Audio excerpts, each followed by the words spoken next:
Bismillahirrahmanirrahim. Assalamualaikum warahmatullahi wabarakatuh. Alhamdulillahirabbil alamin wassalatu wassalamu ala asyrafil anbiya'i wal mursalin wa ala alihi wa sahbihi ajma'in. Rabbi shrah li sadri wa yassir li amri wahlul 'uqdatam min lisani yafqahu qawli amma ba'd. Tuan-tuan muslimin dan muslimat, saudara-saudari yang dihormati sekalian, alhamdulillah kita bersyukur pada Allah Subhanahu wa taala pada hari ini sudah masuk hari yang ke-18 kita berpuasa, dan semalam adalah kita menyambut peristiwa nuzulul Quran. Alhamdulillah pada bulan Ramadan ini antara berkat dan rahmat Allah Subhanahu wa taala kepada umat manusia adalah Allah Subhanahu wa taala membimbing kita dengan wahyunya, yakni Al-Quran, di mana Al-Quran diturunkan pada malam Al-Qadar yang dinamakan malam yang lebih baik daripada 1000 bulan. Untuk kesempatan hari ini saya ingin berbicara sedikit tentang malam Al-Qadar. Allah nyatakan dalam Al-Quran, A'udzubillahi minasyaitonirrajim, Lailatul Qadri khairum min alfi syahr. Tanazzalul malaikatu warruhu fiha biizni rabbihim min kulli amr. Salamun hiya hatta matla'il fajr. Malam Al-Qadar itu lebih baik daripada 1000 bulan. Pada malam itu para malaikat akan turun ke bumi dan dengan membawa kesejahteraan. Salamun hiya hatta matla'il fajr. Sejahteralah pada malam itu sehinggalah terbit fajar. Jadi sesiapa yang menghidupkan malam Al-Qadar, nescaya Allah Subhanahu wa taala akan mengganjari mereka lebih daripada 1000 bulan. Malam Al-Qadar ini adalah malam tamasya, di mana para malaikat keseluruhannya datang ke bumi untuk meraihkan umat Islam yang sujud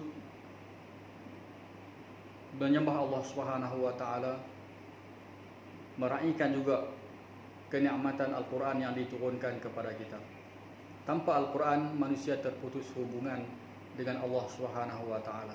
Melalui Al-Quran, hubungan manusia dengan Allah Subhanahu wa taala dapat dijalin melalui tilawah, membaca kalimah-kalimahnya, melalui mentadabbur pengajaran-pengajaran yang dijelaskan oleh Allah dalam Al-Quran, dan mendapat ganjaran yang besar daripada membaca Al-Quran.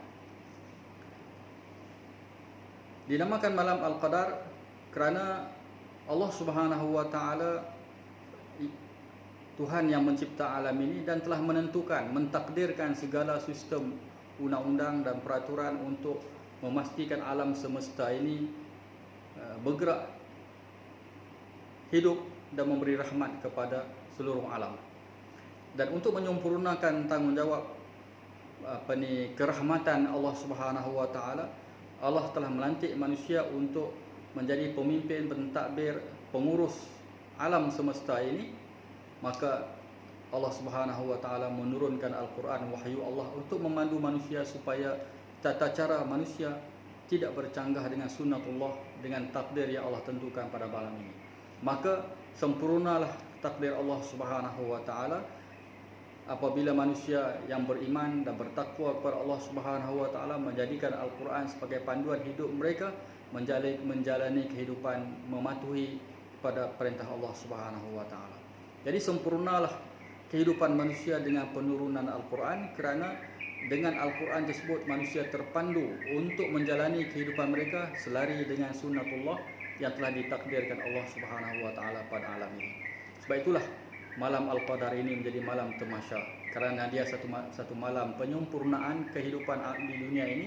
Dengan setelah Allah ciptakan alam ini dengan seluruh sistem dan takdirnya, Allah turunkan Al-Quran sebagai panduan pada manusia supaya kehidupan mereka selari dengan sunnatullah dan takdir yang telah ditentukan oleh Allah kepada manusia. Oleh kerana manusia diciptakan untuk diuji di atas muka bumi ini, Allah sediakan pada manusia kekuatan akal fikiran, dan Allah bantu mereka dengan penurunan wahyu dan panduan petunjuk di dalam kehidupan di atas muka bumi ini. Jadi rugilah bagi mereka yang tidak mentadabbur Al-Quran. Saya teringat kata-kata Imam Al-Banna, amat menghairankan manusia berjalan di dalam gelap gelita dan di tangan mereka ada lampu tetapi tidak dinyalakan. Lampu itulah Al-Quran Karim.